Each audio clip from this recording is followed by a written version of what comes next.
Hello friends, welcome. Morning চলে এসেছি আজকে হেয়ার ওয়াশ ভিডিও নিয়ে। তো দেখো, লাইক করো, শেয়ার করো, সাবস্ক্রাইব করো। হেয়ার ওয়াশ ভিডিও অনেক দিন থেকে হেয়ার ওয়াশ করা হয়নি, চুলটা প্রচণ্ড আঠা হয়ে গেছে।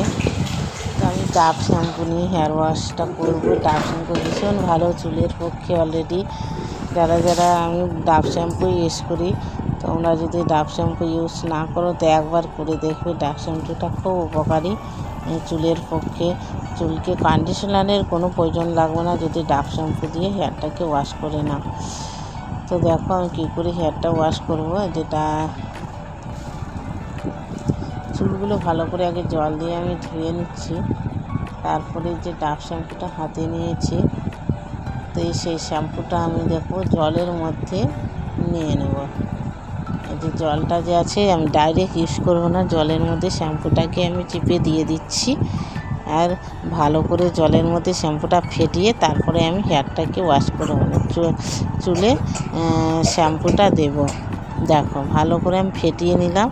এবার আমি চুলে দেবো। ডাইরেক্ট ইউজ করলে চুলের ক্ষতিও হতে পারে, তার জন্য আমি ডাইরেক্ট শ্যাম্পুটাকে ডাইরেক্ট শ্যাম্পুটা আমি চুলের মধ্যে দিচ্ছি না, জলের মধ্যে দিয়ে ফেটিয়ে তারপরে আমি চুলের মধ্যে দিচ্ছি। এরকমভাবে তোমরাও হেয়ার ওয়াশ করবে, খুব চুল ভালো থাকবে। আর ডাভ শ্যাম্পুটাও আবারও বলছি, খুব চুলের পক্ষে উপকার।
তো আমি দুবার শ্যাম্পুটা দেবো। একবার চুলটাতে নোংরাটা বের করে দিলাম, আবারও ওই পশেই মানে ওই পদ্ধতিতে আবারও জলের মধ্যে একটা শ্যাম্পুর পাতা আবারও গুলে নিলাম। আমি এখানে দুটো শ্যাম্পু ইউজ করছি, মানে আমার বললাম যে অনেক দিন থেকে হেয়ার ওয়াশ করা জানি, তো চুলটা অনেক আঠালো হয়ে গেছিলো, তাই একটা শ্যাম্পুর পাতা আমার অলরেডি হলো না।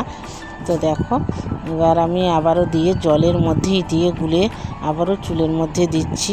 এরকমভাবে সবাই করবে। আমি বারবার বলছি, চুলের কোনো ক্ষতি হবে না। তো কেমন লাগছে ভিডিওটা অবশ্যই কমেন্টে জানাবে। আর লাইক, শেয়ার, সাবস্ক্রাইব করতে একদম ভুলবে না বন্ধুরা। তো দেখো ফেনাটা দারুণ বেরিয়েছে, মানে চুলটা ফেনা বেরিয়ে গেলেই বুঝতে পারবে চুলটা আমার পরিষ্কার হয়ে গেছে। তো দেখো একদম চুলটা আমার ভালো পরিষ্কার হয়ে গেছে। আর ধুয়ে নিচ্ছি। আর এই ডাভ শ্যাম্পুটা আবারও বলছি, খুব সুন্দর, চুলের পক্ষে উপকার। চুলের ডাভ শ্যাম্পুটা ইউজ করলে চুল সিল্কি, আর কন্ডিশনারের দরকার পড়ে না।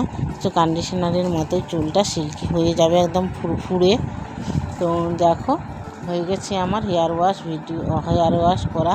তো আজকের মতো চললাম, আবার নেক্সট টাইমে একটা নতুন ভিডিওর সাথে খুব তাড়াতাড়ি দেখা হচ্ছে। তো দেখো চুলটা একদম এখনই ফুরফুরে হয়ে গেছে। টাটা।